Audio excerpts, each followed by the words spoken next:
Secure your copy today at Infowars.com.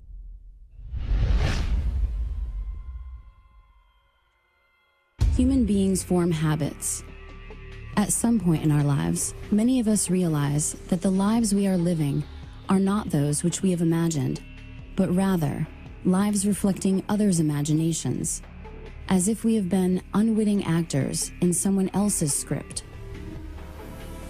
Are we acting out the artificial roles created by others who have successfully harnessed our minds through our habits?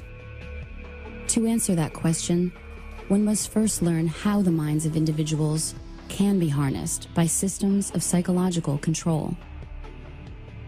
Are the habits reflected by human beings in direct conflict with their needs to survive and thrive in this world?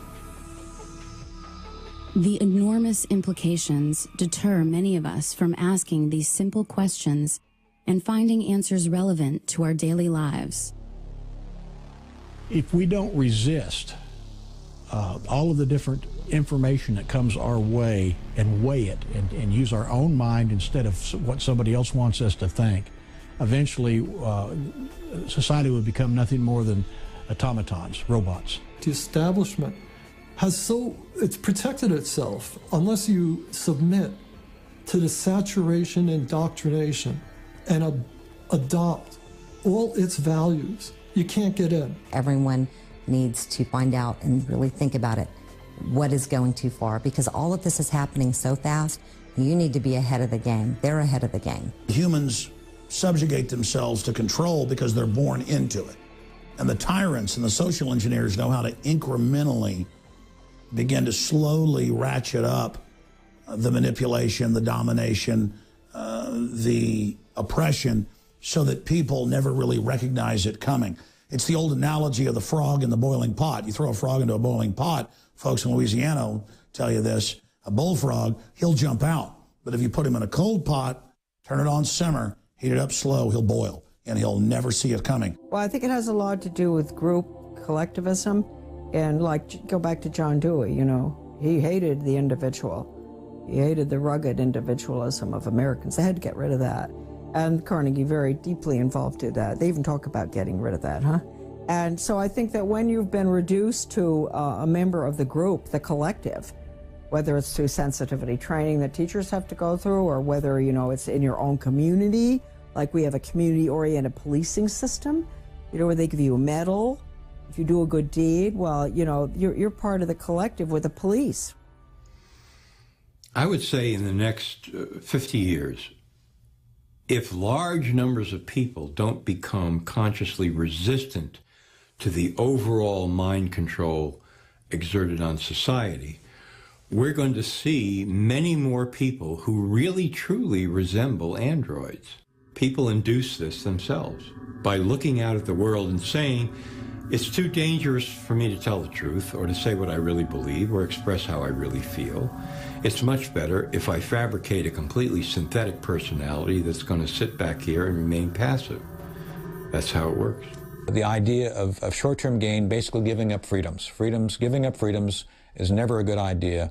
Since the dawn of time, small groups of human beings have instilled artificial circular limitations on the minds of their subjects through the procession of history. Traditionally, the limitations are imprinted on the servile population through a cunning use of language, instruction, and media for the purposes of conquest, social cohesion, and authoritative order by harnessing the human resources of the broad population. Human history reflects countless stories, regardless of what era you happen to live in, and the common thread throughout these stories is that of the struggle between the state, whatever its form, and the individual, the goal of which is to harness and subsume the individual, willingly or unwillingly, into its group collective.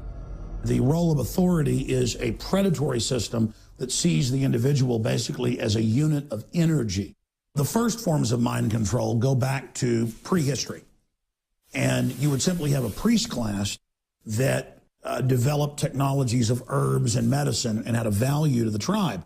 But pretty soon the priest class would start studying the sky and when there were solar and lunar eclipses and would say, hey, the sun's not going to come back on this date unless you make me king or unless you give me total control.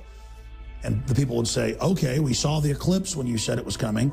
You know, the snake god ate the sun of the moon. What do you want? I want your firstborn child. Sacrifice him to me. Every culture does that. Every culture at one time or another demands human sacrifice because that's the state or the priest class demanding absolute, total fealty and submission to it. Mind control has existed since the dawn of time. Only the methods have changed. Elites have always known, if I can control the minds of my people, I control them. Only the technology has changed. It's still the same program. It's never stopped.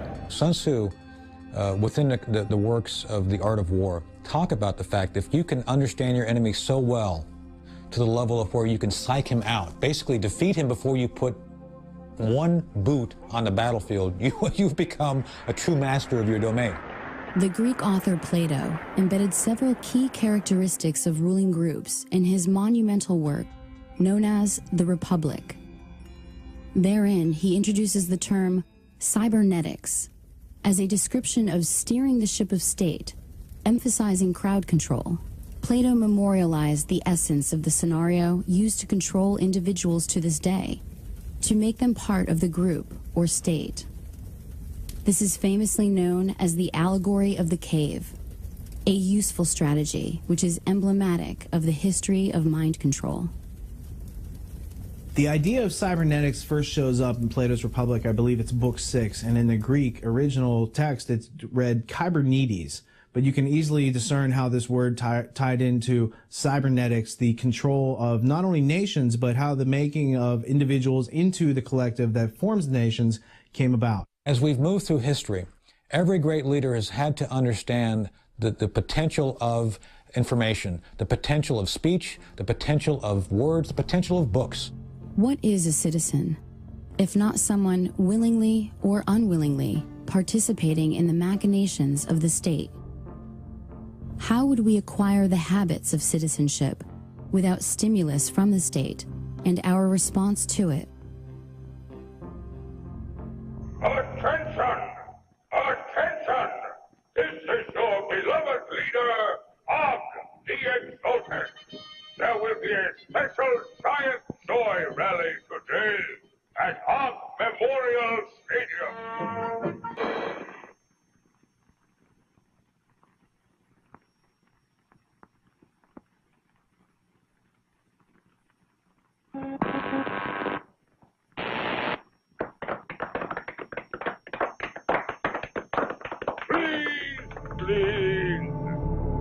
In an attempt to assist the state, a 14th century Italian named Niccolò Machiavelli crafted several books intended to help the ruling elite dominate their subjects with the most effective psychological warfare techniques available to the world at that time. And he was trying to convert the Medici family into hiring him to provide political advice. Conspiracy is the story of history. It's the story of plunderers taking care of people who produce.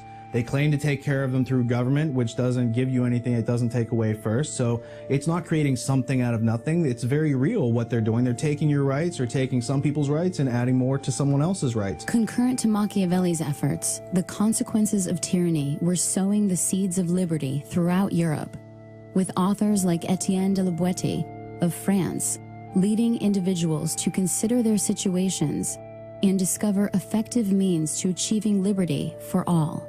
So this whole idea of Machiavelli telling the ruling elite how to do this in a more efficient and effective manner without people directly knowing about it. But his mistake is that these books get out there and other people start to read these books because it's not just the ruling elite.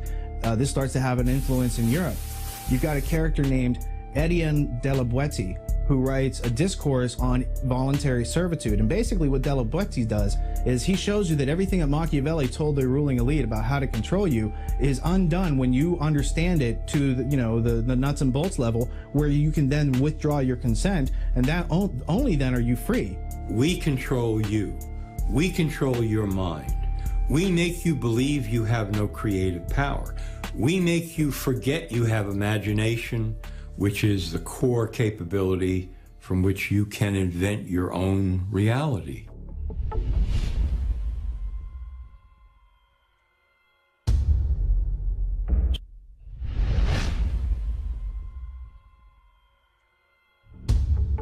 The myriad components of collectivism combine to form a comprehensive system for transforming the individual into a cog within the machinery of the state.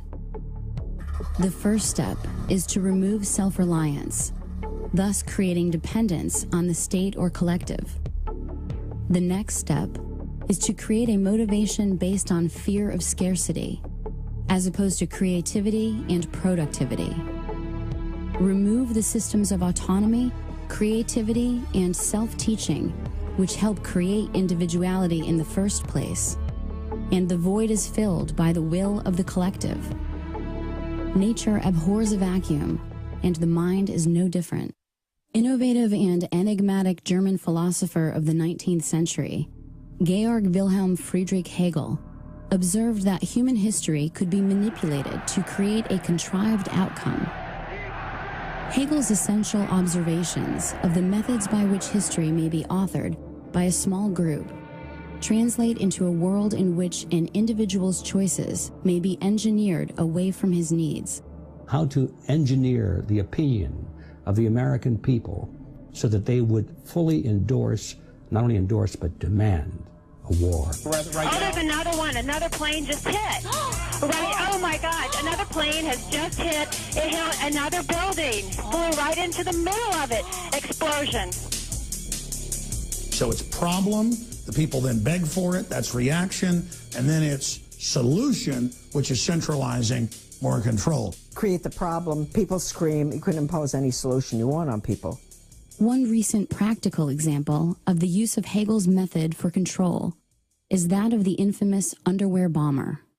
I'm Kurt Haskell. I'm a Michigan attorney, and I'm more well known as being the main eyewitness to the underwear bomber event on Christmas Day 2009. I saw two men approach the desk. One looked like a poor African man, or maybe late teenager, and one looked like a wealthier Indian-looking man who had on a tan suit. They were walking together, and I just thought they were a weird pair, and I was wondering why the two were together, and I listened to their conversation as they went up to the desk and talked to the airline worker. When they went up there, just the Indian man spoke, and he said, this man needs to get on the flight, but he doesn't have a passport.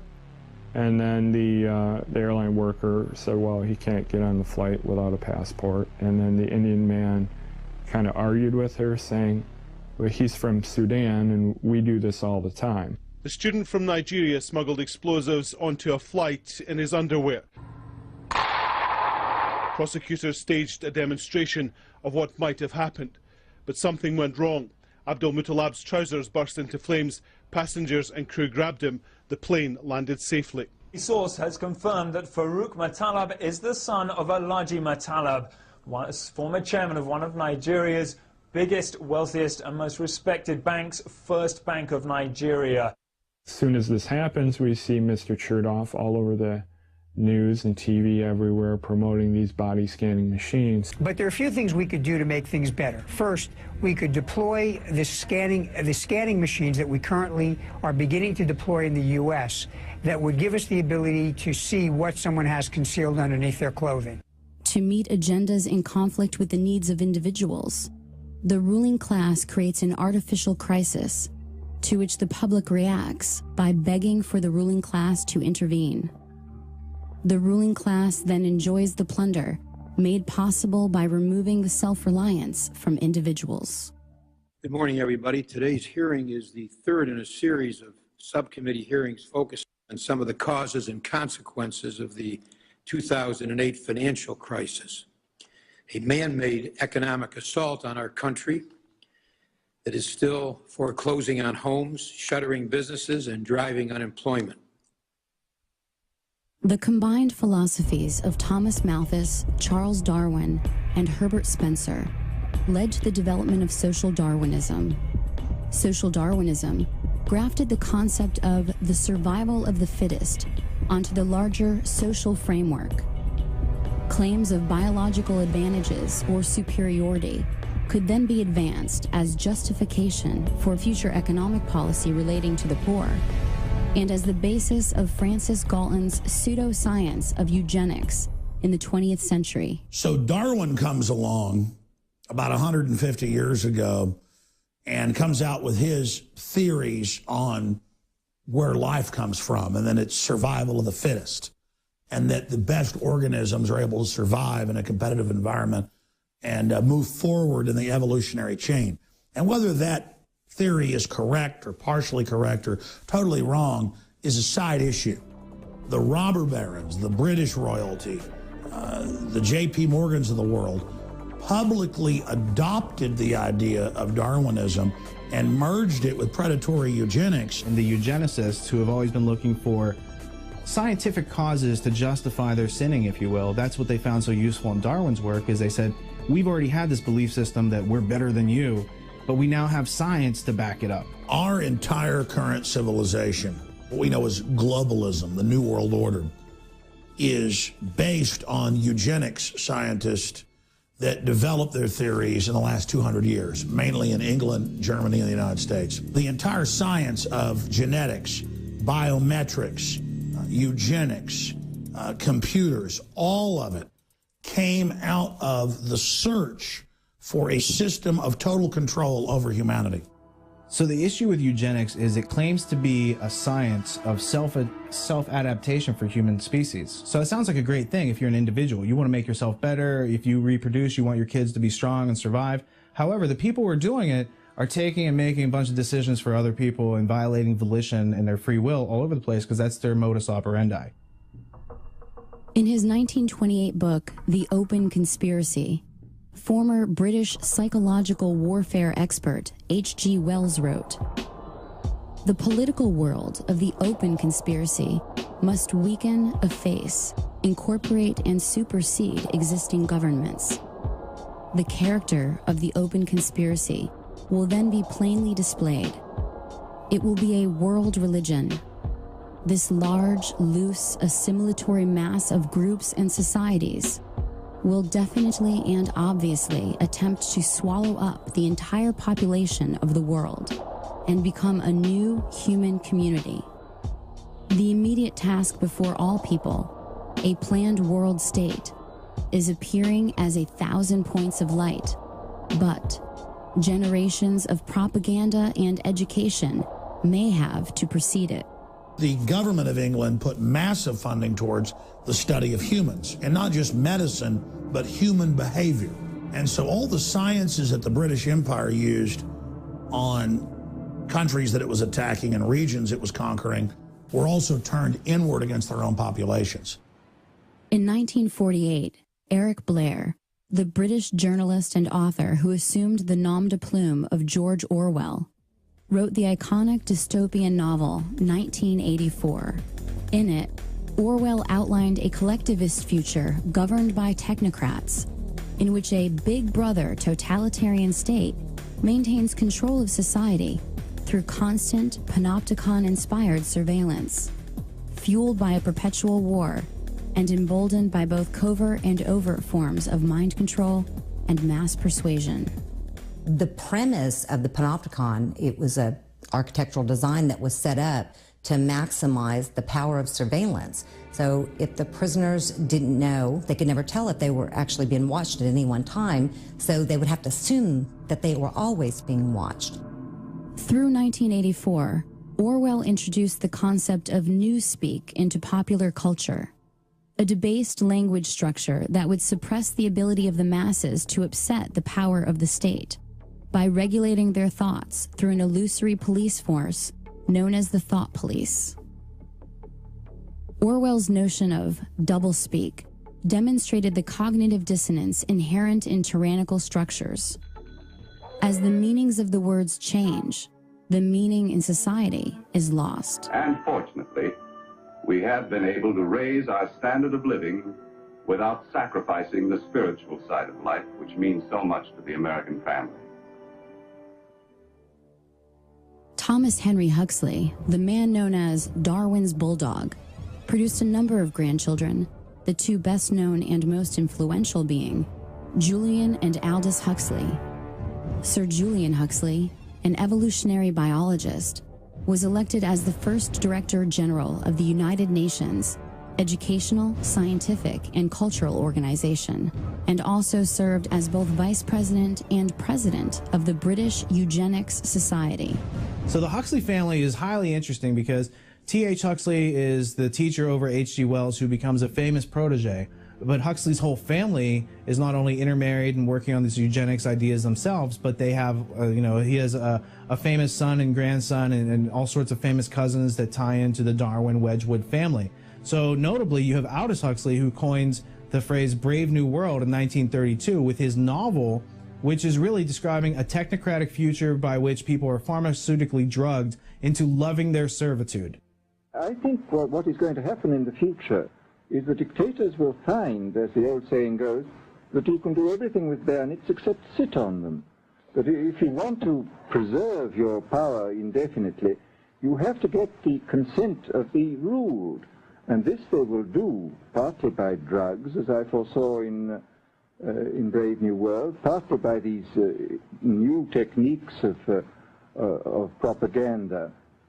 They will do it by bypassing the sort of rational side of man and appealing to his subconscious and his deeper emotions and his physiology even, and so making him actually love his slavery. I mean, I think this is the danger, that actually people may be in some ways happy under the new regime, but they will be happy in a situation where they oughtn't to be happy.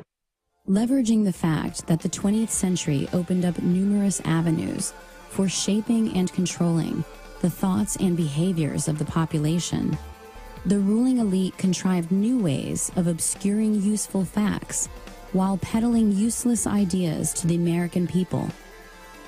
Advertising, in addition to fundamental changes in education, produced a population of non-thinkers whose false understanding of basic concepts instilled through public schooling led to generations of people who feel they are magically endowed with the ability to somehow attain knowledge without first observing the landscape of available, credible evidence.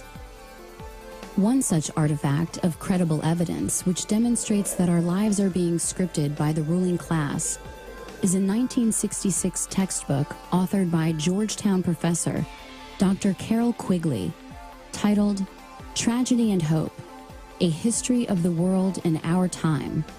In it, Quigley details a secret society, partially funded by central banker Lord Rothschild, enacted by Cecil Rhodes and led by Lord Alfred Milner, and the Round Table Journal of International Affairs, which Quigley terms the Milner Group.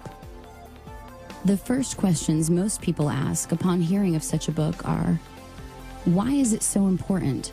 And why do so few know about its existence? This is a key book. It's almost like the Rosetta Stone to decode everything they're doing. It's over 1,000 pages long with incredible, documentation in the bibliography of how this ruling elite based out of Britain is using a full spectrum dominance model to fund the communists, to fund the fascists, to fund the Democrats, to fund the Republicans, so that there looks like there's a choice, but everything really is moving towards collectivism for the general public, while the elite themselves are exempt from all their own rules. These are the ideas of people who plunder that care not about laws or boundaries or nations or your rights. They see might makes right. And so when Cecil Rhodes goes in and creates Rhodesia, and, you have South Africa and the De Beers whole cartel of diamonds and gold. And then you look at who Cecil Rhodes left his will to, who funded him to go down there and do that. You keep coming back to the historical central bankers that have been manipulating world events as we've been taught them for at least, since the beginning of our country. 1776, 1790 is when they start to gain a foothold. They then come over in the 1820s, 1830s, 1840s, pre-Civil War, gain a stronger foothold. And by the end of the Civil War, we're completely switched over to a system that we had fought 60 years before to overthrow. Once the power structure got all the best and brightest students of the world and put them through Rhodes Scholar type programs, not just in England, but in other nations, they could then control the brain trust and have a fully programmed new generation to take control of the governmental, corporate, and media systems to carry out the program.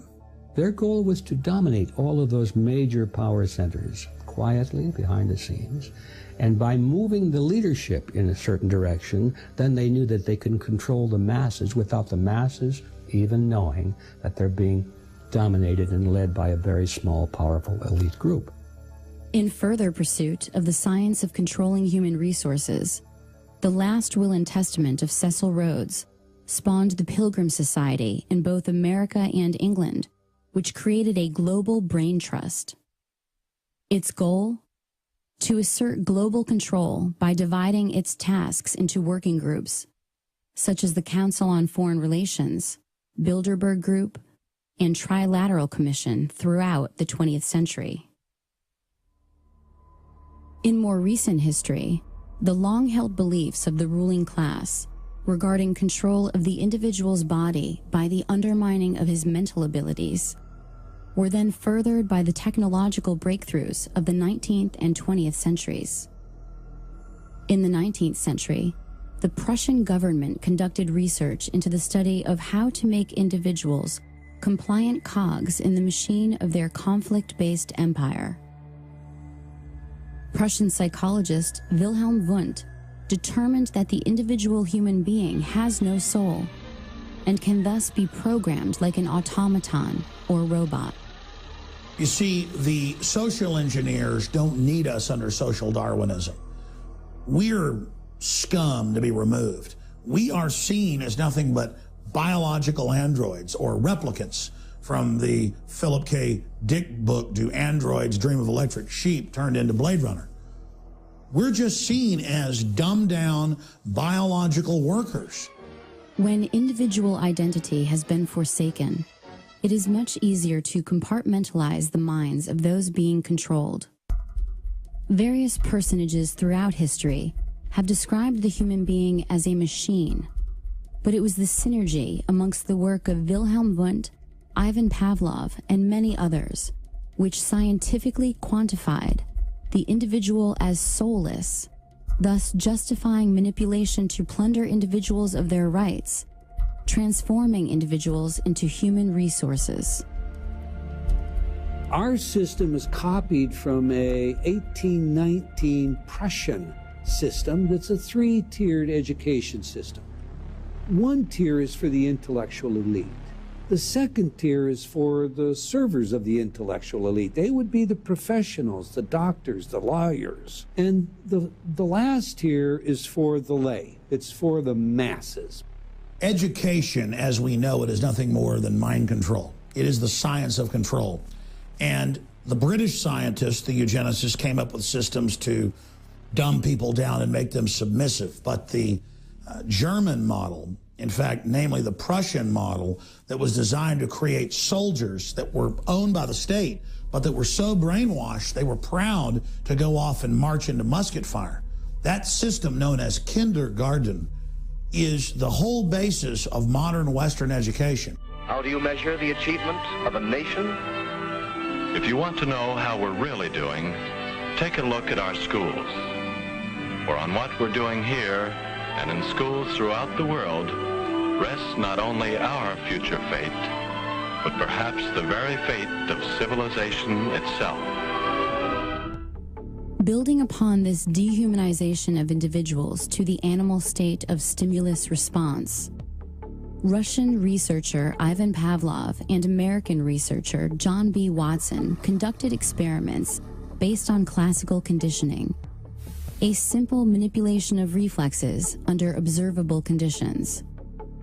These methods were then improved and perfected by Harvard psychologist B.F. Skinner. B.F. Skinner was also one of these famous American behaviorists, and he championed something called operant conditioning. Again, just a fancy jargon term for some basic common sense. And operant conditioning was really all about negative reinforcements like timeouts, positive reinforcements like food pellets and money, and punishments, which are like punishment, shocks. This operant conditioning doesn't work so good on anti-authoritarians, people who challenge and resist authority. And later on, research has shown that operant conditioning works best on people who are dependent, infantilized, in other words, made like children. When you ask yourself, as a teacher, as I have at the college level, what have I got that my students want? It's sometimes a pretty discouraging question. But you can discover things which will be reinforcing to students at any level. And that has been done. A great deal of progress has been made. There are things in an ordinary, even say a ghetto classroom, lower grades or high school, that can be used as reinforcers. You can have special foods at lunchtime, access to play space, privileges to associate with other kids of your choice. More and more of these things have been brought into play as the kinds of contrived reinforcers that can be used temporarily to get the kinds of behavior which will then eventually have their own natural consequences, which will be reinforcing. One of the notable things that separates human beings from other inhabitants of this planet that we call animals is our ability to form questions. And that allows us to remove ourselves from certain types of control. Now, animals are subject to many of the same sort of stimuli that can train and condition them to give you, you can make a pigeon, according to Skinner, that appears to know how to read and respond to lexicons. So it gives the appearance that the pigeon can read or that the fleas are trained, but really all you're doing is, reinforcing a random schedule of conditioning, taking natural characteristics and harnessing them. So what you see in the 20th century, not only with the eugenics crowd and all these other things that we've talked about, what you see is they go after the root cause of humanity. The root cause of humanity is that we've learned to, speak amongst ourselves, and we've learned to observe reality, remove contradictions, and get to that which exists. When somebody obscures that feedback loop between you observing and testing it out and verifying it, when someone obscures that, they can take total control of your awareness. These methods of classical conditioning had advocates in other fields equally or more influential. Soon, the field of compulsory education would teem with the ideas first spelled by these social engineers. These children are being taught to accept uncritically whatever they're told. Questions are not encouraged. How can you ask such a question? Have you got a textbook? Yes, ma'am. Does it say here that our law courts are always just? Yes, ma'am. Then how dare you question the fact? Sit down. And so we aren't surprised when... But it must be true. I saw it in this book right here.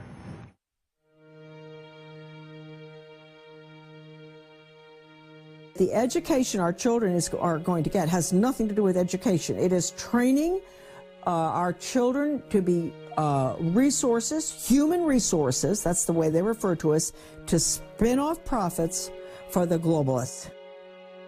The greatest barrier to discovery is not ignorance.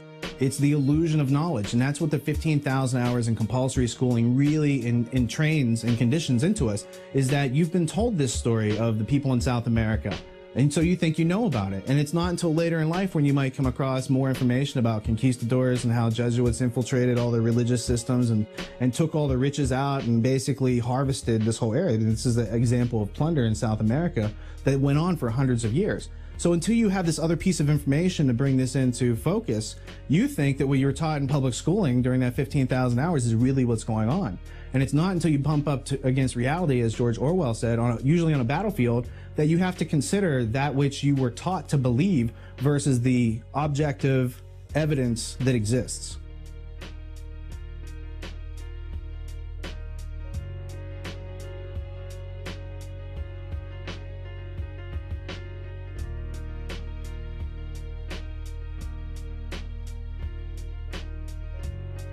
John Taylor Gatto was an award-winning educator in New York who took kids that couldn't even read or write, were headed for prison, and made them top-level students. And then he discovered that he was shut down by the big tax-free foundations so that he couldn't teach the children this information. And he discovered that it was by design that they were dumbing people down to make them subservient biological androids or replicants. That's what we're seen as. But now we're obsolete. We're to be phased out the new robotic systems, the drone aircraft, the drone submarines, the drone ships, the drone robots on the ground. We're all being conditioned, all being acclimated for this. In The Underground History of American Education, John Taylor Gatto details how, beginning in the early 19th century, American travelers abroad were writing on the methodology of Prussian schools and composing travelers' reports, which were very influential on educational techniques in the United States. However, in 1831, it was French philosopher and Minister of Education Victor Cousin who published his Report on the State of Public Instruction in Prussia, which not only led to the consolidation of French schools under the Prussian model, but also directly influenced reformers like Horace Mann in the United States to follow suit. Mann traveled to Prussia and, without even seeing one classroom in session, sought to adopt the Prussian model of education with his annual reports given to the Massachusetts State Board of Education. Mann's promotion of the concept that the state is the father of children was reinforced and expanded by educational reformers throughout the 19th and 20th century. When we speak about enculturated processes, when we talk about the imprinting, of course, I mentioned educators. One of the things that surprises a lot of people, and it shouldn't because it's publicly known, is that our education system is not about educating as much as it is about socializing. Like the duckling in the chicken yard. If you take that duckling and raise it with the chickens, it's going to be imprinted, it's going to behave like the chickens. And in that very real sense, we perpetuate this. The danger is we don't just perpetuate it, we don't just enculturate it, but it's the only sane way we see to raise our children. And the result is there's no escaping it. C.S. Lewis said, when training, which is Skinner, Pavlov, beats education, civilization dies. At Infowars.com.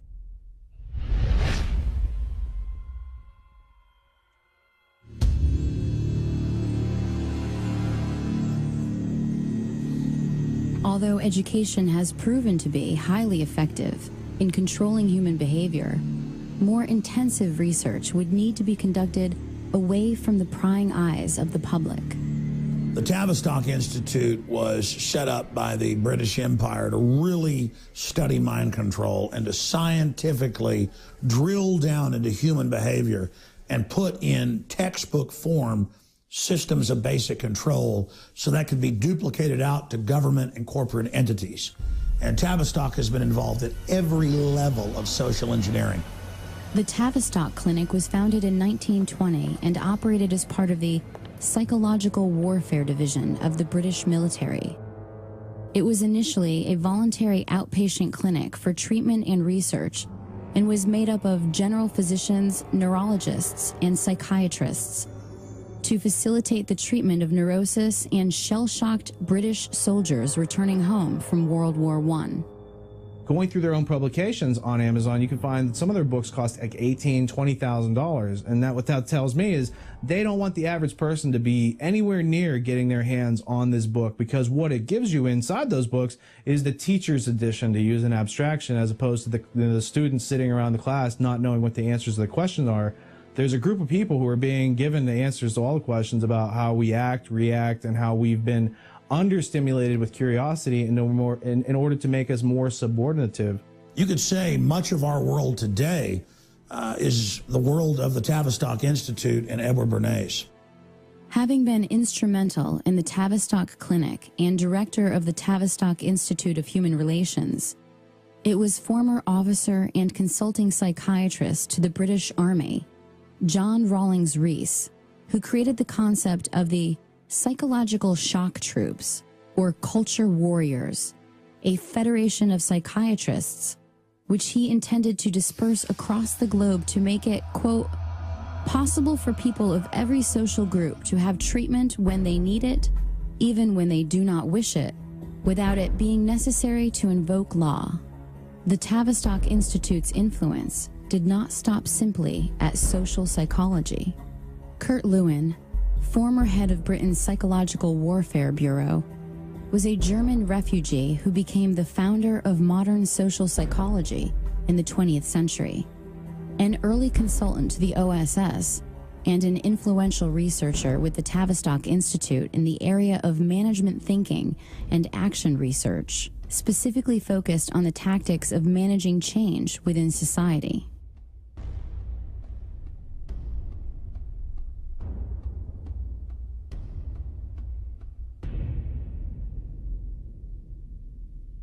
No organization of the size and scope of Tavistock can operate for long without ample funding.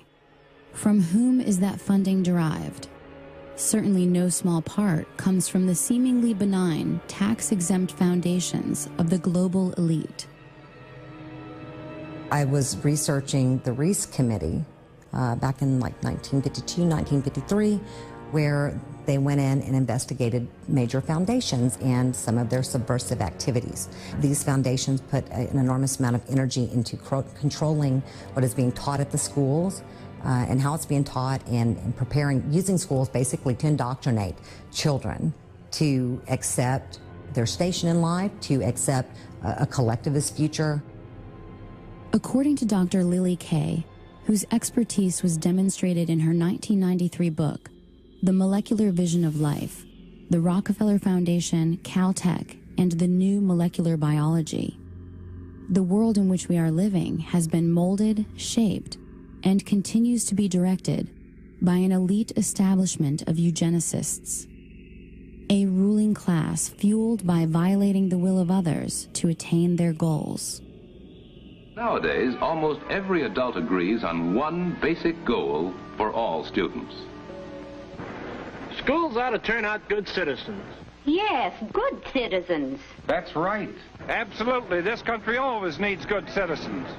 The real goal was to change America from an individualist system into a collectivist system, and in which case it could be merged with the rest of the world, and there would be this great new world order that we hear so much about in recent years. The purpose of creating tax-exempt foundations was not just to collect more money, but to invisibly assert influence over the power centers which control the programming of individuals, specifically to breed the self-reliance out of individuals and prepare them for the collectivist lifestyle planned by the ruling class.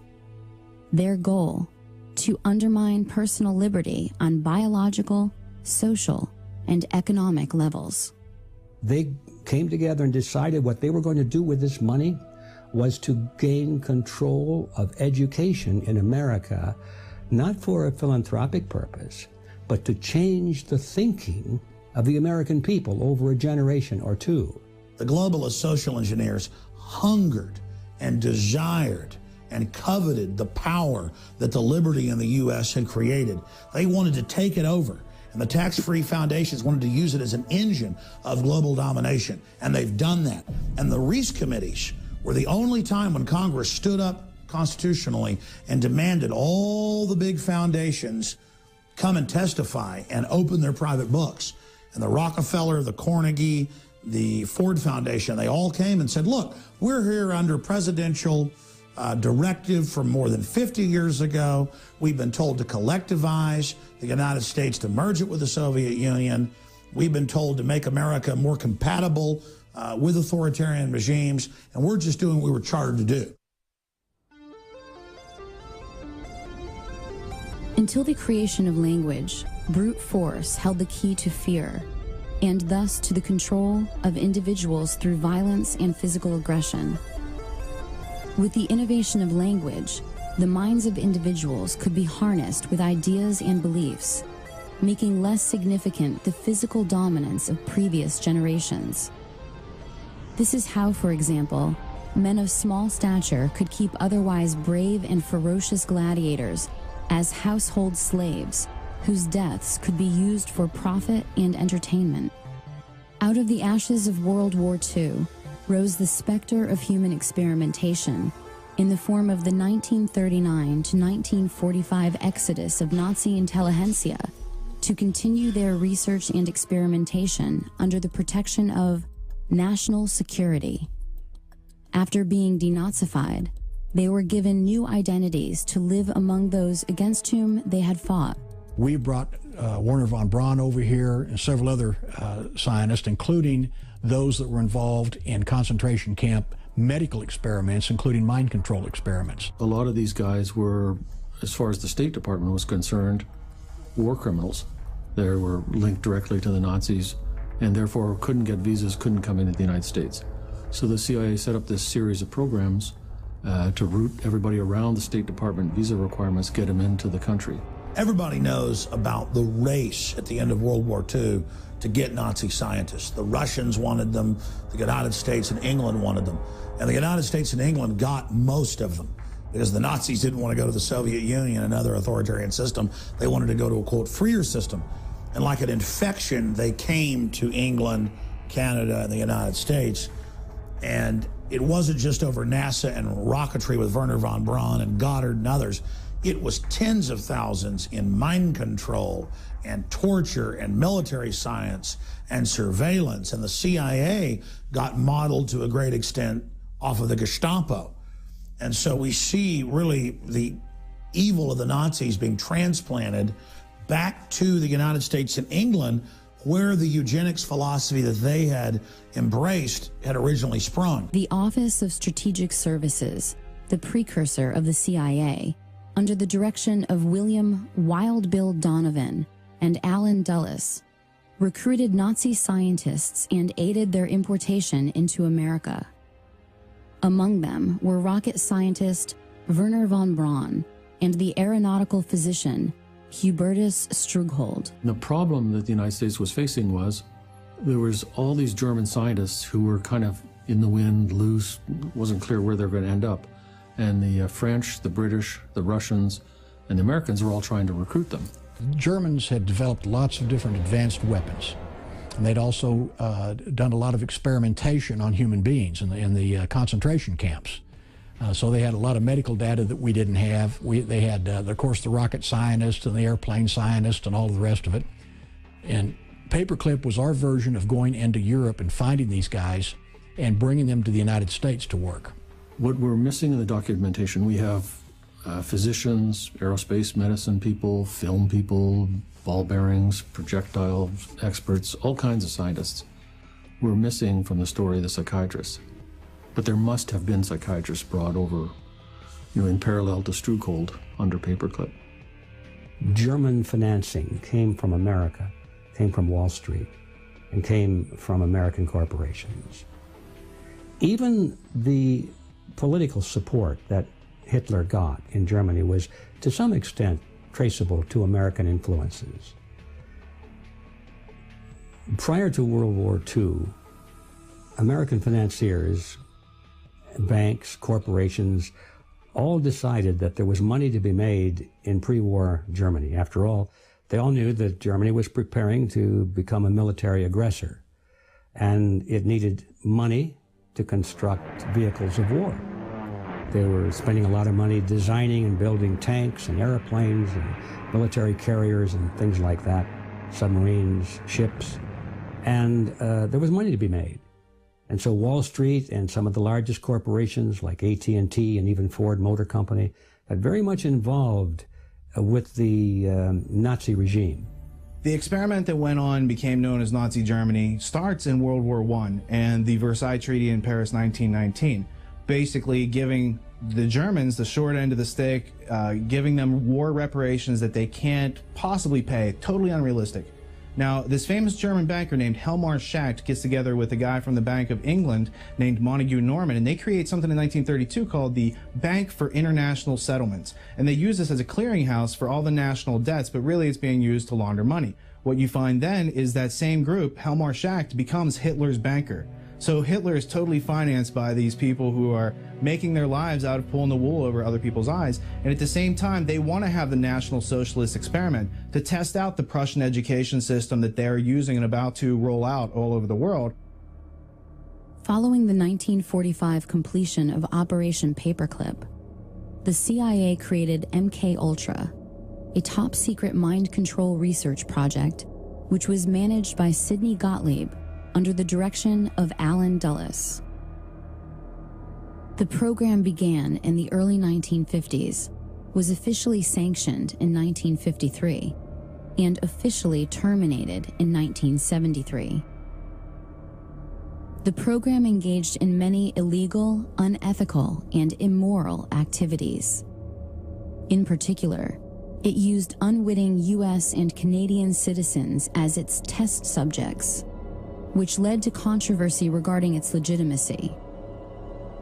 MK-Ultra involved the pioneering of many methodologies to manipulate individuals' mental states and alter brain functions, including the surreptitious administration of psychoactive drugs and other chemicals, hypnosis, sensory deprivation, isolation, verbal and sexual abuse, and other various forms of torture. When I interviewed John Marks about Search for the Manchurian Candidate, he said a very interesting thing to me. He had been given 10 boxes of CIA information on a Freedom of Information Act request, not his first. He had been trying to get this kind of information on the mind control program of the CIA in the 50s, 1950s, for a long time.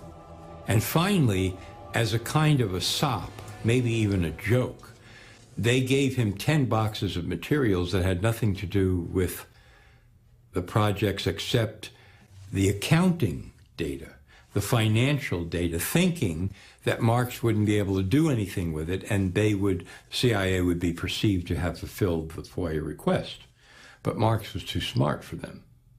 He saw into the financial data and realized what he had his hands on, that this was not only MK-Ultra mind control program of the CIA, but it was divided up into many, many, many sub-projects.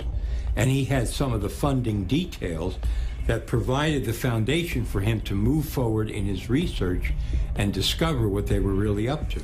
The military started the Artichoke Project, and the Bluebird projects, which I think was the Navy one, and they were trying to figure out, can we make a Manchurian Candidate? Can we make a super soldier? Can we control what people think and do and how they act on the battlefield? Can we make somebody braver than they really are? And it was getting up to where they were asking questions, can we create kamikazes like the Japanese had? In 1994, President Clinton created the Advisory Committee on Human Radiation Experiments, which was tasked with investigating the instances of federally funded research using ionizing radiation on human beings. Based on the documents made available to the committee, they identified nearly 4,000 cases of human radiation experiments taking place between 1944 and 1974. This included a series of federally funded experiments in which unsuspecting hospital patients were injected with plutonium. Many details of MK-Ultra experimentation were disclosed during a public hearing before the advisory committee. I'm going to start. My name is Valerie Wolf. In listening to the testimony today, it all sounds really familiar.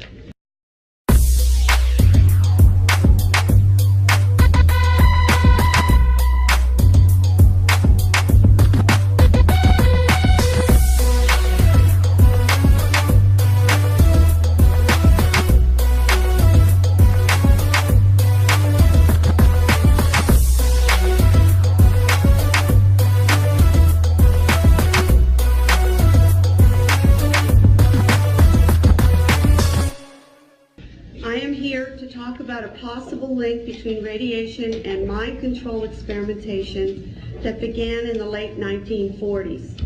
The main reason that mind control research is being mentioned is because people are alleging that they were exposed as children to mind control, radiation, drugs, and chemical experimentation, which were administered by the same doctors who are known to have been involved in conducting both radiation and mind control research.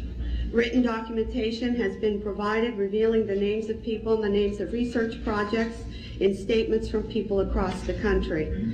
It is also important to understand that mind control techniques and follow-ups into adulthood may have been used to intimidate these particular research subjects into not talking about their victimization in government research. People talk about MK Ultra in two senses. It's kind of like an umbrella term for all mind control programs. But technically, it's just a specific program that ran from the 50s into the 60s. And it stopped in 64. Therefore, MK Ultra could not be operational today. But something like MK Ultra with a different name surely must be. And I don't think there's any doubt in my mind at all that clearly mind control methods are used at Guantanamo Bay. I mean, there's all the hallmarks of mind control. There's hooding, there's forced sitting positions, there's sensory deprivation, sleep deprivation, all kinds of attacking the person's belief system, sexualizing the interrogation, subjecting them to things that go against their religious faith, probably hallucinogens and drugs, can't document that, waterboarding. So all the components of a mind control program are in place there. The hearings weren't really about that, and the women didn't have solid documentation, but they told the kind of stories that I hear over and over from mind control victims. So Claudia Mullen and Christine Nicola get up on the stand in Washington and they say, yes, radiation, but it was only one part of mind control experiments that we were subjected to by the U.S. government starting out when we were children. And then somebody on the committee said, from what I've been told by witnesses, pretty much, thank you very much, and now we move on to the next witness. Right? Like, let's pretend none of this took place. In the 19th century, Franz Mesmer's brand of hypnotism entertained countless audiences, which consequently evolved, both covertly and overtly, throughout the 20th century. CIA's Dr. George Estabrooks, a graduate of Harvard University and a Rhodes Scholar, finally created methods of reliable hypnotism, enabling its application to the science of social control. George Estabrooks was a Canadian-born psychologist whose career was at Colgate University in upstate New York. As early as 1943, in his textbook Hypnotism, he described in great detail, going back to the Second World War, taking Marines or other military people, using hypnosis and other programming on them to create a new personality. So he calls that Jones A and Jones B. And the new program personality would be given an assignment, which could be a career, penetration, any kind of assignment. And the out front regular person would have total amnesia, complete lack of knowledge of the assignment. Estabrooks was a leading authority on hypnosis, programming soldiers during World War II to act as couriers, who were not aware they were hypnotized operatives on a mission. In this manner, the OSS targeted political objectives through the covert methods of assassination and espionage, leveraging the science of hypnotism. Where hands-off hypnotic and pharmacological methods fail, the physical application of actual electrical stimulus directly to the brain becomes the next logical step. In 1964, Yale neuroscientist Jose Delgado implanted radio-controlled electrodes into the brain of an aggressive bull in an attempt to control its behavior in a ring with a matador. With the push of a button, Delgado himself was able to stop the bull in mid-charge. He didn't stop with the bull, but also conducted experiments on cats, monkeys, and even human test subjects. You had people as young as 11 he was doing this to. One was a 16-year-old girl, and there's pictures in his books where she's kind of staring off into space, vacant. Another, she's strumming on a guitar. Another, she's pounding on the wall, all based on what button he's pushing on the transmitter box. Delgado developed what he called a stimoceiver that allowed him to target specific emotions and regulate behavior by aiming radio stimulation at different regions of the brain. His idea of the future is, and this he was totally serious about and described in detail, we're going to put electrodes in the entire population, except probably Dr. Delgado himself, and a few elite generals, and we're going to control the entire population. And this is not going to be fascism, this is going to be the next step in evolution.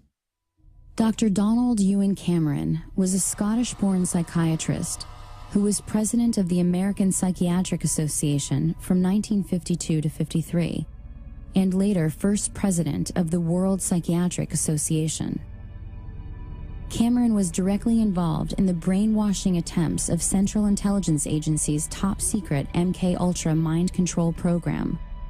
Under directives from Sidney Gottlieb and funding from the CIA funneled through various front organizations, he spent years researching and experimenting with behavioral modification techniques. It was here that the CIA funded a series of experiments, severe experiments. The work was done by the Institute's then director, Dr. Ewan Cameron. It is the closest experimentation to brainwashing yet disclosed. His work, unprecedented in psychiatry, consisted of 3 areas which he called sleep therapy, psychic driving, and the ultimate depatterning. Dr. Maurice Dongier, current head of the Allen Memorial Institute. In his psychic driving, so-called type of therapy, he would give the patient intensive electric treatment in order to make the patient regress deeply, become forgetful, and then he would attempt to implant new ideas in the mind of the patient. Now, to a layman, it would appear that Dr. Cameron was trying to take the slate and wipe it clean, the slate being the mind. In other words, brainwashing. Exactly, that's a very good comparison. Brainwashing. Yes, right.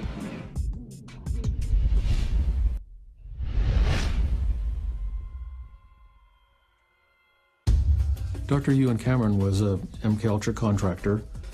Officially, it says that he didn't have top secret clearance, but I'm sure that in fact he did. The reason I say that is he was at different times president of the Quebec Psychiatric Association, the Canadian Psychiatric Association, the Society of Biological Psychiatry, and the World Psychiatric Association. Ewan Cameron was the most famous psychiatrist in the world during the 1950s. You name a psychiatric association of any size or scope, he was the president of it. He became a psychiatrist. In fact, at one time he was the president of the World Psychiatric Foundation, and he ended up immigrating over here from Scotland and was working in Canada under Sid Gottlieb, and he headed up one of the projects dealing with LSD and with different types of mind control projects. He had especially hypnosis. His experiments were basically, there's kind of 2 components to it. One is psychic driving, and the other is depatterning. So depatterning is you give massive amounts of electric shock to the person, like 100+ treatments, with 6 times the usual amount of electricity per treatment. Completely wipe their minds out, so they don't know who they are, where they are, they don't recognize their children. And then once they're in that state, you can add on barbiturates and other drugs, keep them asleep for weeks at a time, or kind of like half asleep, and then play tape loops over and over and over and over. That's the psychic driving. And the tape loops will be in the doctor's voice or the person's voice, and this is all supposed to program a new personality. It has been alleged in some cases that Cameron held patients against their will for weeks at a time, drugged and unconscious, under the threat of being committed to an institution for life if they did not participate in his treatments.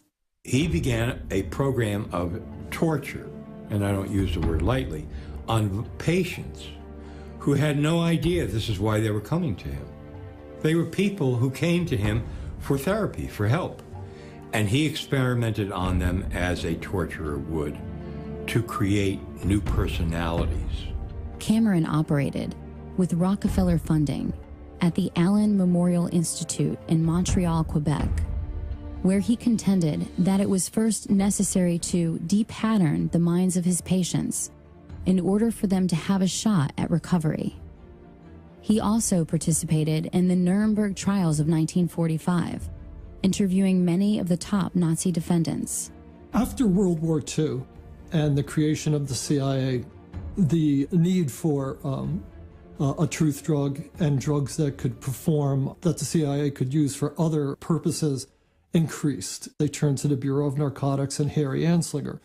And again, Anslinger anteed up Agent George White to be his lead agent in this program called MKUltra. It started basically in 1952 in New York City. White was working with a CIA officer named Sidney Gottlieb. Gottlieb was chief of the Technical Services Division at the time, and he had access to a lot of LSD. CIA scientists had decided was the drug that they were going to focus on now. Pot wasn't considered quite potent enough to do the things that they wanted to do.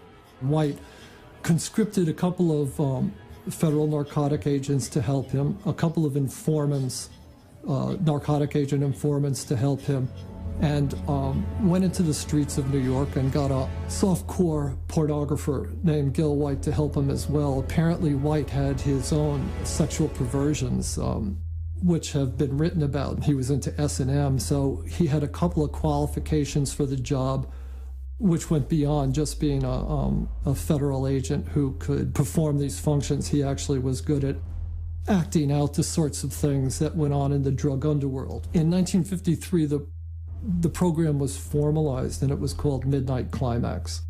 And White had a safe house in New York City, with which the CIA outfitted with a two-way mirror with microphones and recording devices, so that White and the CIA scientists could actually film people who had been surreptitiously dosed with LSD. The program expanded beyond merely LSD. And what they found out was that the safe houses themselves were probably the most valuable aspect of this program. Prostitutes that were in their employ that would bring people to these apartments, and they could actually record them while they were doing drugs. In 1960, the CIA opened another safe house in New York City. And I talked to the people who were running this safe house.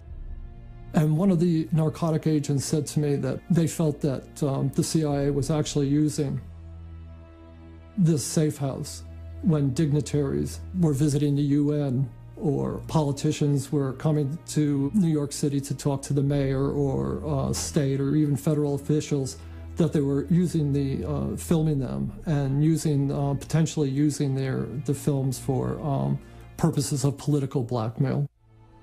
Another CIA-funded Harvard graduate was Dr. Martin T. Orne, whose expertise in hypnotism, psychiatry, and psychology was a valuable asset to national security. A close friend of Dr. George Estabrooks, Orne's work in hypnoprogramming at Cornell in the 1960s was funded by the Human Ecology Fund and the Scientific Engineering Institute, both of which received funding from the CIA.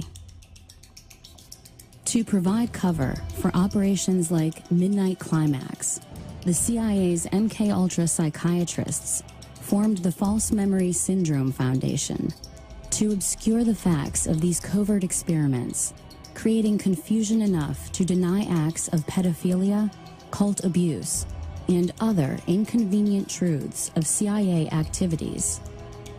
The False Memory Syndrome Foundation's board was a who's who of MKUltra. There, Dr. Orne was joined by another CIA MKUltra psychiatrist, Dr. Jolyon West, who was the protege of Dr. Ewen Cameron. Like his esteemed MKUltra colleagues, West was infamous for his hypnoprogramming abilities. using words to make patients believe that their memories of abuse were just figments of their imaginations. The people who started the False Memory Syndrome Foundation, Pamela and Peter Fried, stated to public that Peter had been falsely accused of incest by his daughter, whose name is Pamela. She's now the editor, has been for quite a few years, the editor of the Journal of Trauma and Dissociation, to which I've contributed numerous papers, and it's really the main journal for the study of multiple personality, which was created on purpose in the Manchurian Candidate programs under MK Ultra, Artichoke, Bluebird. Contractors on that included Jolly West and Martin Orrin, and they're on the board of the False Memory Syndrome Foundation, which says that all these cases of multiple personality are created by the therapist, and all the memories are false memories. I cannot dismiss what our intelligence agencies have been able to do by way of mind programming in different forms of research, Project Bluebird, MK Ultra, and so on and so forth. Well, let me just say it this way. Jules Romaine, testifying on behalf of the CIA to Congress, said, and this paraphrase is going to be so close to word for word, it's unbelievable, "We now know that we can take a man and, given sufficient time, educate him to kill his mother and father and eat them in a stew."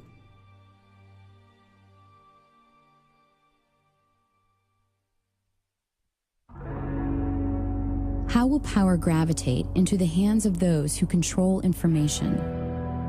Through the internet, through wireless networks, through smart grids, smart devices, and smart meters, to monitor and control the personal behavior of every citizen in the grid. How has the role of harnessing the minds of human resources shaped the 20th and now the 21st centuries?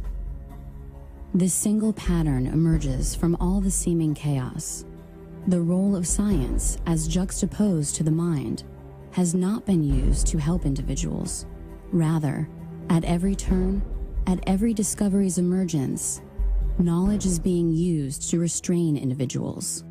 Learned helplessness is just one example. And so in the 1970s, they discovered through these experiments with dogs that if you put a dog, or two groups of dogs in a situation, one group of dog, they had control over when they were being shocked. They could use their nose and hit a panel and stop the shock. And another group of dogs, they had the equal amount of shocks, but they no matter what they did, they couldn't control the stoppage of shocks. They discovered this phenomenon called learned helplessness, and that the dogs who had no control over stopping their shocks, they would become passive and depressed, and that when you put them in another task where all the dogs actually had control over stopping their shock by kind of jumping over this short barrier, the dogs that had learned helplessness, in other words, the dogs in the previous experiment who had learned that there was nothing that they can do to stop their pain, they did not bother trying. National elections is not equal to democracy. Democracy means you really have some power over things that affect your life, okay? But when Americans think that their democracy equals national elections, and they go and they have senseless wars and corporate control with a Republican in office like George W., and they think, well, we're going to stop these senseless wars and corporate control, and we're going to go and vote for Obama, this Democrat, and they get, what do they get? Senseless wars and corporate control. And so there's a kind of learned helplessness that sinks in there. How are the attitudes, beliefs, behaviors, and values of a society transformed such that the needs of the individual are always in conflict with the demands of the group? The early 20th century trend of conspicuous consumption, or the trading of that which is valuable and sensible for that which is superficial and frivolous, swept over America and other countries around the world, with the help of a few minds who were focused on changing our lives before we were even born. Edward Bernays, the nephew of Sigmund Freud, is well known as the father of modern propaganda and public relations, and for his application of psychological techniques to the field of advertising. People have a herd instinct. They tend to move in groups. They make conclusions based on emotion and feelings and desires. Edward Bernays, the nephew of Sigmund Freud, the archetypal psychiatrist, openly bragged that there was a ruling elite that had taken control of society and that could basically program people like machines to walk off the edge of a cliff if ordered to do so. He was the guy that said, don't call yourself the Department of War, call yourself the Department of Defense. And he wrote book after book, like the book Propaganda, 1922, bragging about how we were all dumb animals and how the public mind was in his hand. They couldn't sell pork bellies. They were seen as junk meat, only used as flavoring in soups. They came out and said, no breakfast is complete without eggs and bacon, and showed a woman, on the newsreel sitting there cooking it. And he said, look, I can make these people do anything I want. And so he is really the archetypal father of brainwashing and propaganda right as the age of television began. And they took his sciences and just wrecked this country. Some of his most famous clients included Procter & Gamble, General Motors, General Electric, the United Fruit Company, Westinghouse Electric, Time Magazine, NBC, and CBS. He looked at what Uncle Freud had plumbed out, how the unconscious worked, and devised in his own mind the idea that you could cause people to do what you wanted them to do because they chose to do it.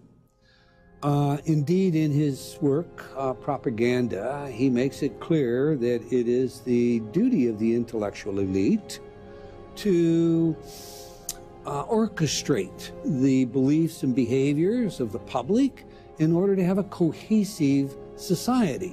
They got together and said, well, people are too darn dumb. We have to program them mentally to do what they're supposed to do. Political science is largely based today on Bernays' work. In 1917, Bernays served on the Committee for Public Information, otherwise known as the Creel Committee, which set out to change public opinion in favor of the United States' involvement in World War I. At the request of Woodrow Wilson, Bernays personally attended the Paris Peace Conference of 1919, the same year that he would found the first public relations firm in the United States. Advancing some of this work, of course, he was commissioned by Woodrow Wilson and to assist in selling the idea of World War I, that it was about spreading democracy throughout Europe. He is, for all intent and purposes, the father of what we call today neuromarketing. It has been widely reported that Joseph Goebbels had employed Bernays' Crystallizing Public Opinion, the first book written on the emerging field of public relations, while formulating his own propaganda campaigns for Nazi Germany.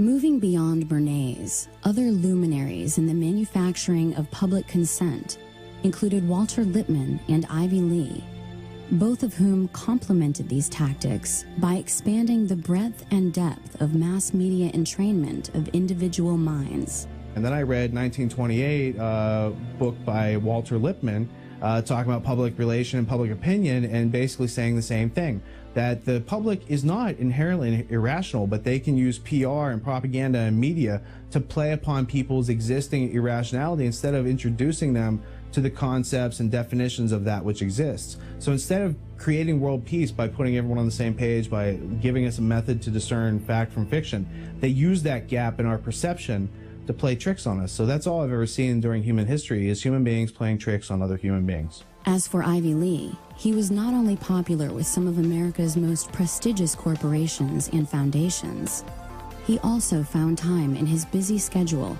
to personally counsel John D. Rockefeller, to represent Standard Oil, and was one of the earliest members of the Council on Foreign Relations. Moreover, in the 1930s, Ivy Lee was a consultant to Adolf Hitler, tasked with developing strategies to improve Germany's image in the United States and abroad.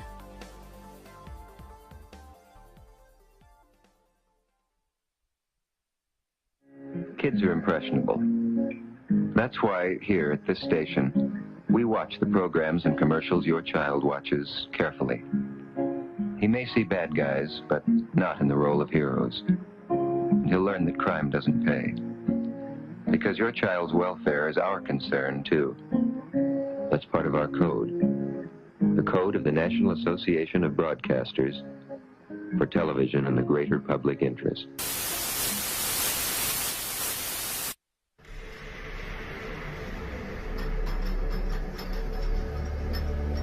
Waco was an odd situation regarding both the law enforcement aspects of it, regarding ATF going in and doing the raid on the Branch Davidian compound, as well as the fact that Special Operations Command was called to help. This is one of those situations where everything that could go wrong pretty much went wrong from day one. The Clinton administration and Janet Reno started looking for options.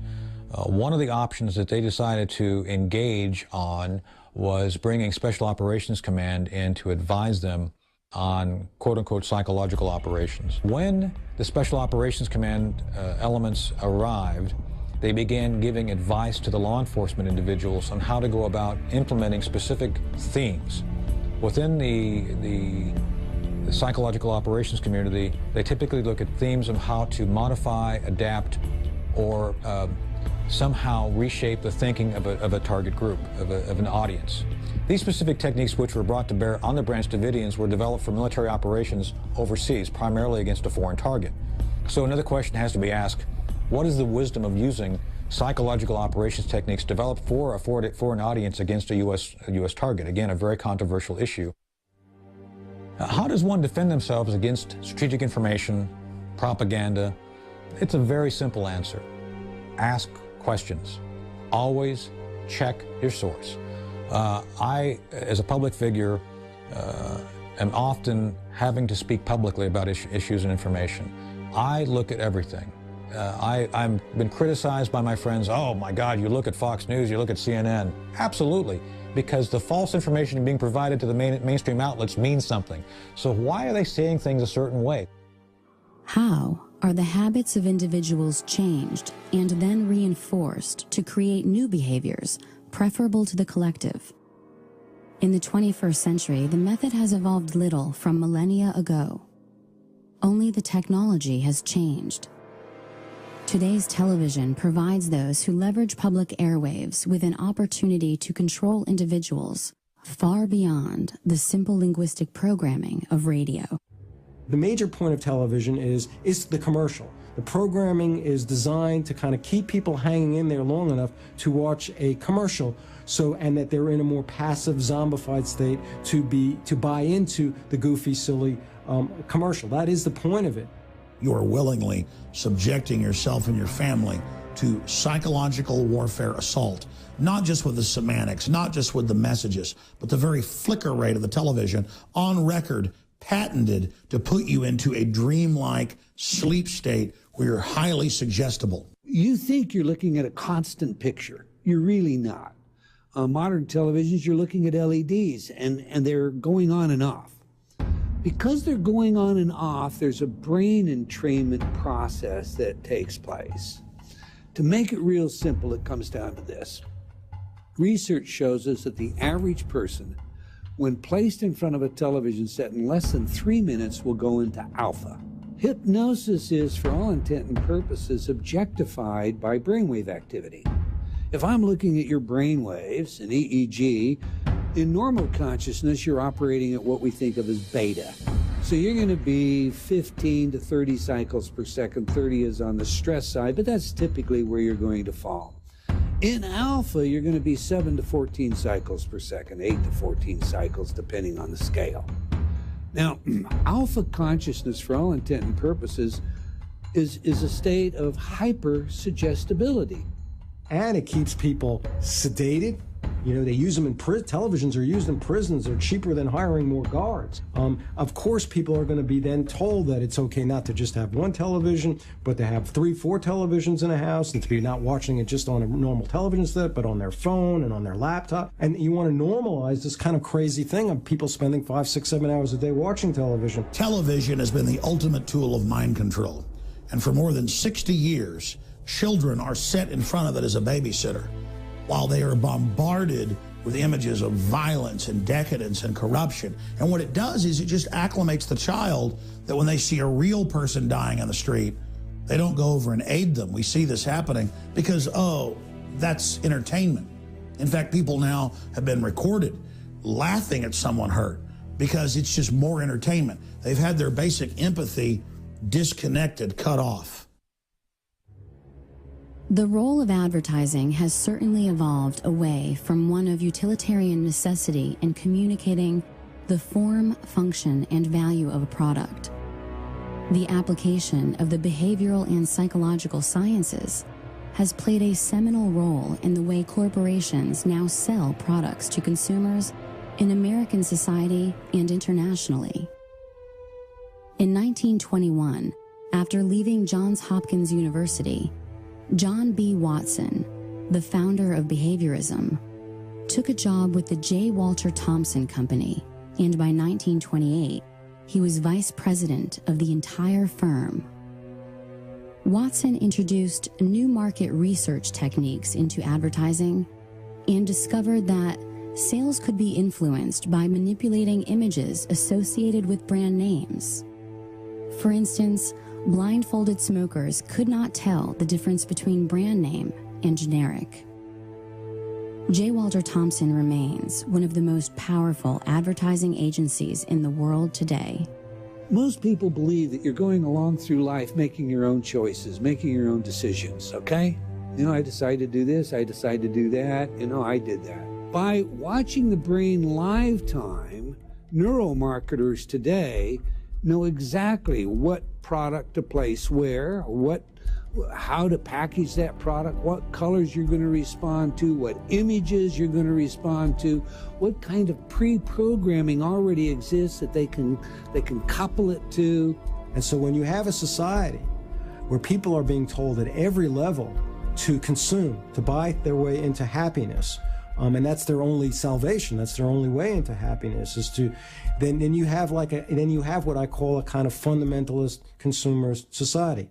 How is that problematic? Why is that dangerous? Well, when you have people who only care about buying things, you're gonna make people weaker in a lot of ways. You're gonna certainly make them less self-reliant. And when they're told that you just buy things, buy your way into happiness, they don't realize that you can gain strength by doing a lot of things yourself, okay? You also make people self-absorbed. I mean, a point of all advertising, which is the technology of consumerism, is to get people to care, over focus on every one of their needs and every one of their feelings. So if they're having a bad day, they must focus on that and focus on how depressed they are. Billions and billions and billions of dollars have been spent privately and publicly looking at how to tap into your psyche, how to cause you to make choices that you wouldn't otherwise make, to do things that you wouldn't otherwise do, to consume, whether it's a product or a plank in a political platform. I've also asked the school board to make a part of every day some kind of anti-violence, anti-gun message. Every day, every school, at every level. One thing that I think is clear with young people and with adults as well is that we just have to be repetitive about this. It's not enough to simply have a catchy ad on a Monday and then only do it every Monday. We need to do this every day of the week and just really brainwash people into thinking about guns in a vastly different way. To me, with the media just willing to report whatever the government tells it to report, that gives the government free rein to create whatever story or narrative it wants to create for whatever purpose it wants to create a story for. And that's where we're at. That's why when you put on the 6 o'clock news and you switch from one channel to another, they take their commercial breaks at the same time, they tell the same news stories, and they tell the same news stories at the same time. But then you go to the internet, you go to BBC out of London, or one of the other foreign news services, and you see all kinds of news that we never hear about here. Mass media today is the cutting edge of psychological warfare, and it is nothing but an all-out assault against the general public. When you watch mainline establishment television, you are putting yourself in front of the barrel of a gun.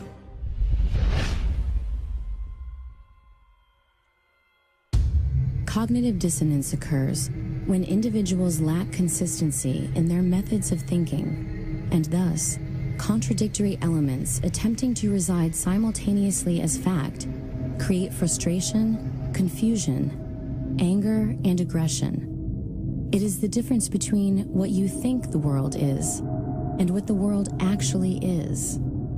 Cognitive dissonance is really, again, a fancy psychologist term for, again, some common sense, which is this tension that people will experience when they have two opposing kind of ideas. The role of psychology in advertising is to create cognitive dissonance, or the conflict between what you have and what you want, and to fill that void by adapting your behavior accordingly in order to achieve your reward. If an entire society can be properly dosed with mind-altering but culturally approved drugs, this cognitive dissonance may be largely assuaged. With social control as their aim, the ruling class sought to expand their ability to influence the individual. Mind games, those of psychological warfare and advertising, were simply not enough. The opportunity existed to employ chemical treatments physically affecting the hardware of the brain to complement the already existing harmful software in the form of effective propaganda and advertising. The tax-free foundations, including the Carnegie and Ford Foundations, followed the lead of the Rockefeller Foundation in the widespread funding of pharmacological solutions to social control. And they say, we will give you $1 million for your medical school if you teach pharmaceutical drugs in your medical school. So the doctors come out, they're very happy because they got this wonderful building, all these high-paid teachers, the best talent, the best brains you can buy, all funded by tax-exempt foundation money. But what comes out of that is that the doctors are taught drugs, drugs, drugs.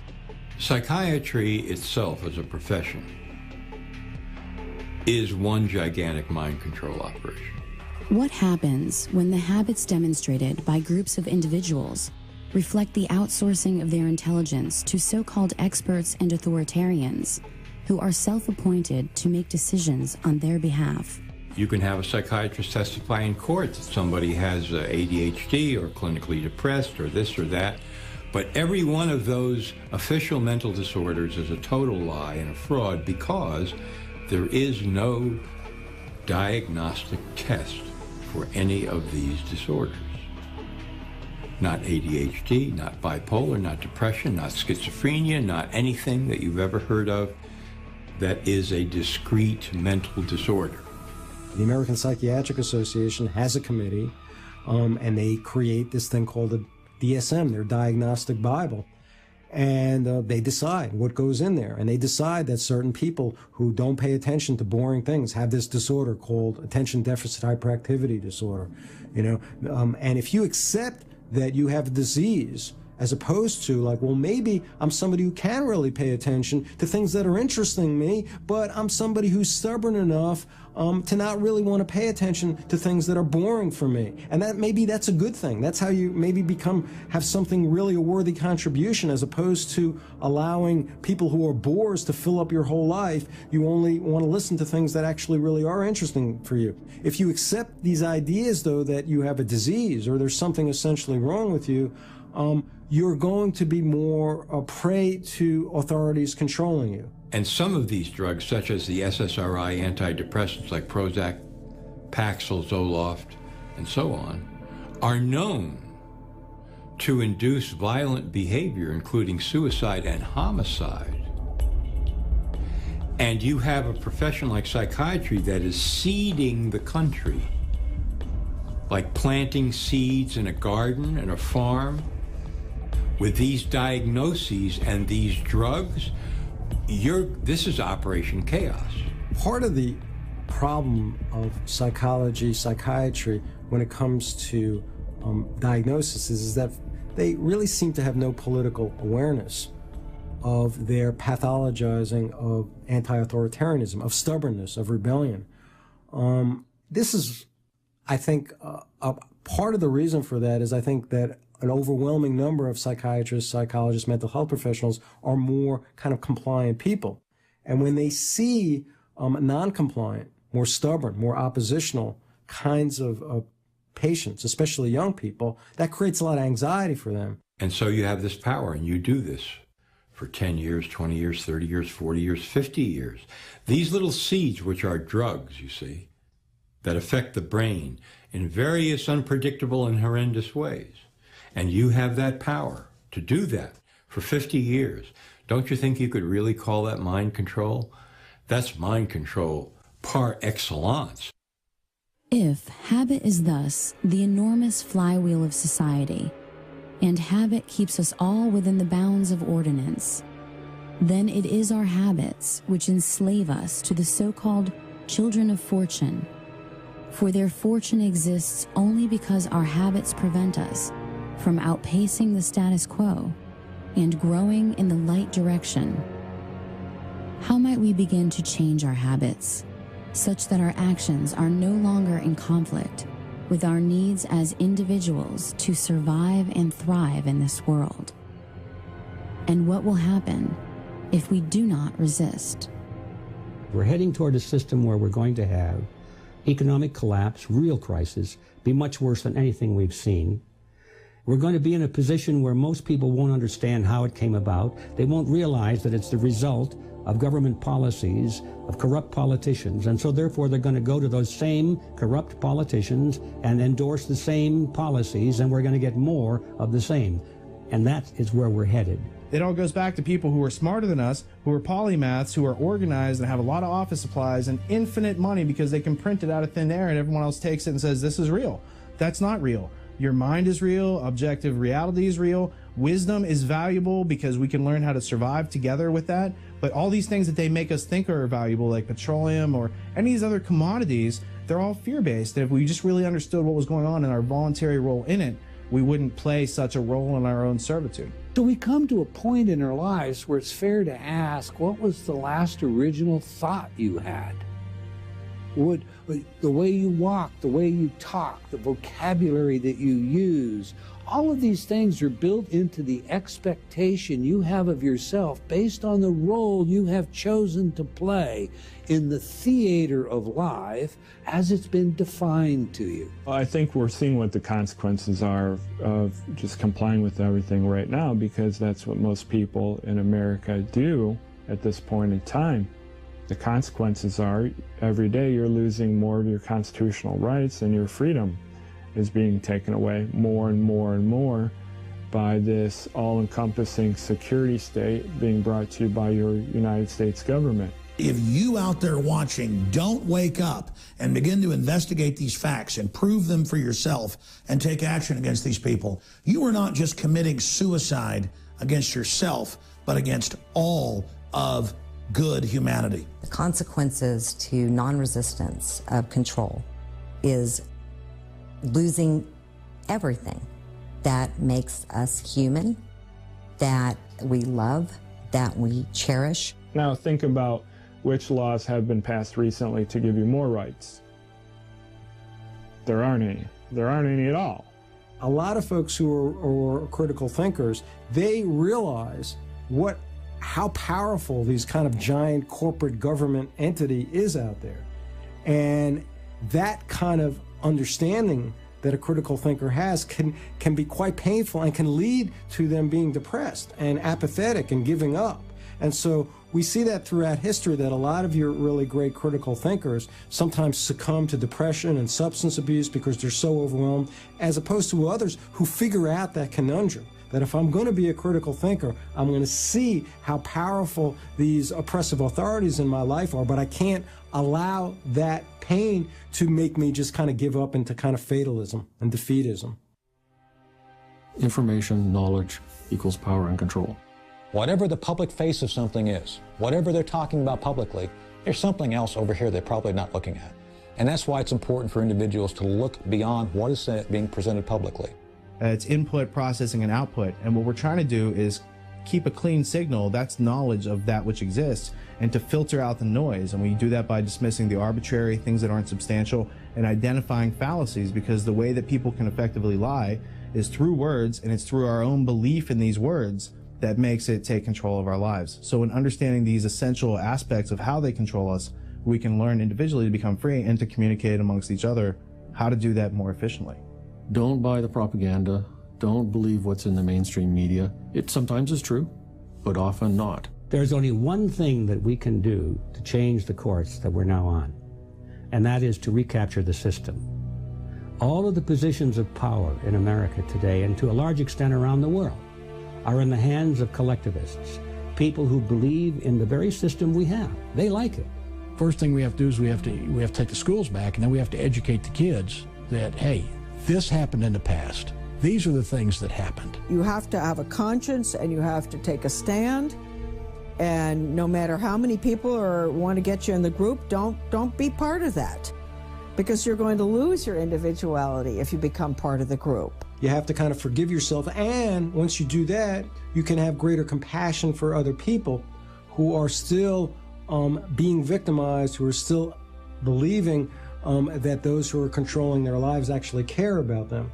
A large segment of the population that are so-called conspiracy theorists, but I don't have a problem with these people.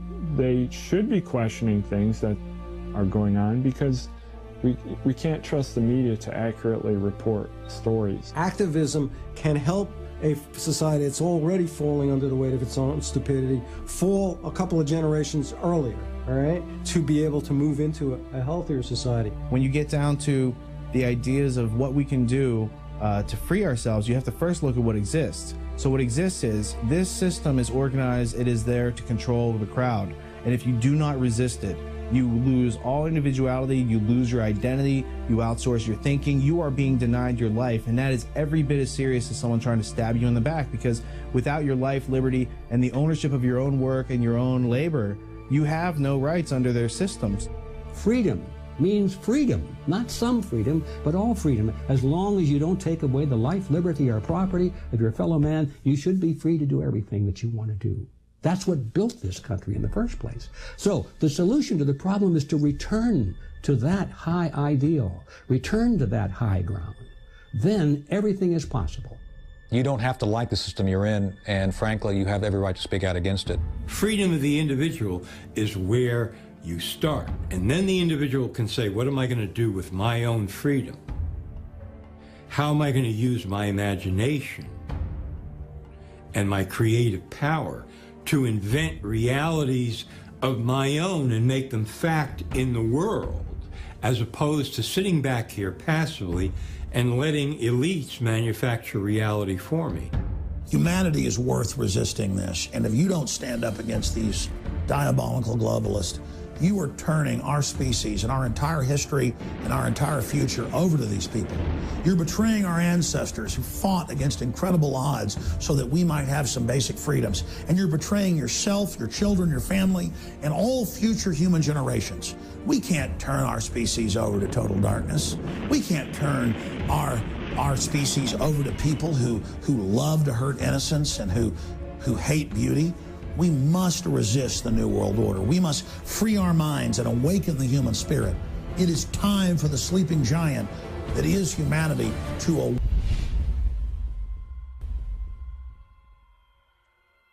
Society, people think, oh, they don't exist anymore, do they? Well, they do, and Quigley wrote about them. And he said that he had no aversion to this secret society. In fact, he said he had been invited into its inner ranks. He was never a member of the elite himself, but he was brought in as their historian, you might say, to record their events and to put it in the public record so that they could have a permanent record for all time. And he said he was invited into the group, and he was able to examine their private records. And then he said, I have no aversion to it or its goals or its policies. He said, the only thing I disagree with is that they hope to remain secret.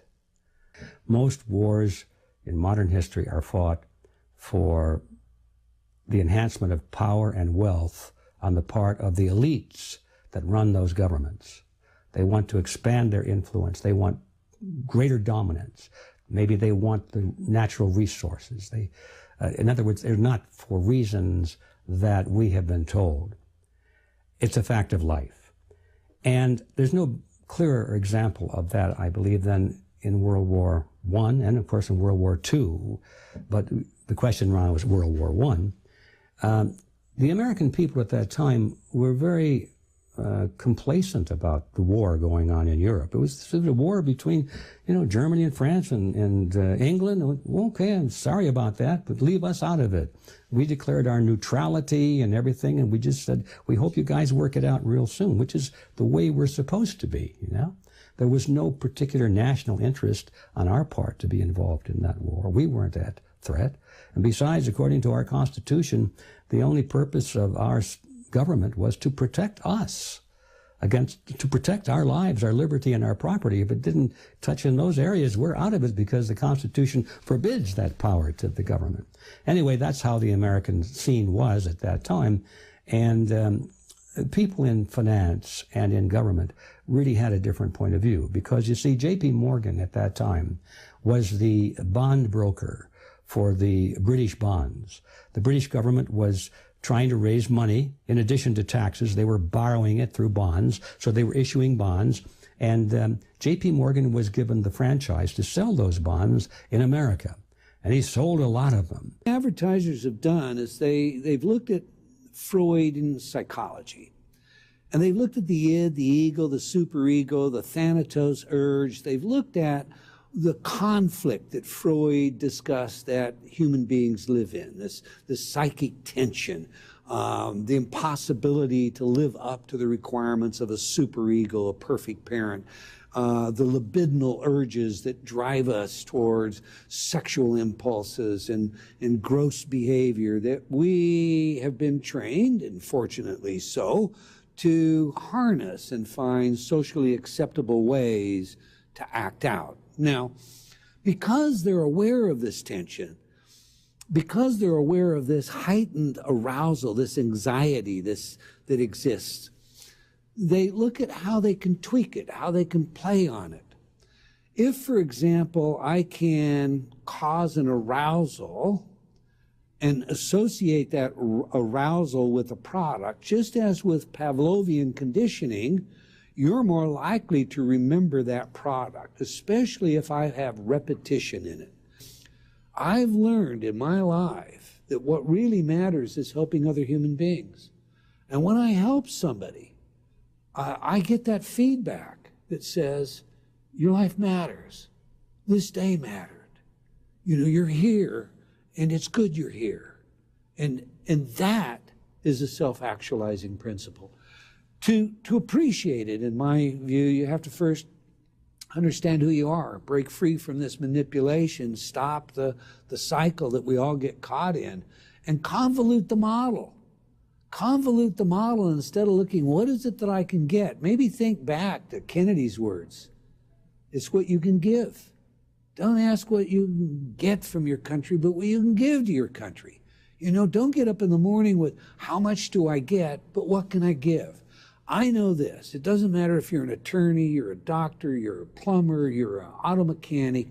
When you do your very best to help that person that comes to you as a customer, not to take their money, but to help them, to sincerely help them, you make a difference. Doing your very best is as close as you're ever going to get to being your very best. Cheating yourself by whatever means, whether it's on your taxes or not keeping your word or cheating yourself, is cheating yourself. I'll say it again. Doing your best is as close as you'll ever get to being your very best, and there's very few of us in pursuit of that today. The fact that I can speak here freely to you, to all of us, is a great, I think, indescribable benefit of our society, one that we should defend tirelessly. The idea of free speech, free expression, is the best antiseptic against manipulation, against propaganda, against information operations. And that's why it's so critical that we as citizens always try to seek the truth, always try to be true to what's best for the country, e pluribus unum, versus what may be good for the short-term benefit, the idea of short-term gain, basically giving up freedoms. Giving up freedoms is never a good idea, and frankly, once you give them up, it's always harder to find them again in the long run. Excellent. One more question, we can keep it short, and you've already basically answered Sure. this, but we can, how do people, I mean, we're going to be talking to the audience now, how do the people who are learning about this, how do they defend themselves against strategic messaging that is not in their best interest? How does one defend themselves against strategic information, propaganda? It's a very simple answer. Ask questions. Always check your source. I, as a public figure, am often having to speak publicly about issues and information.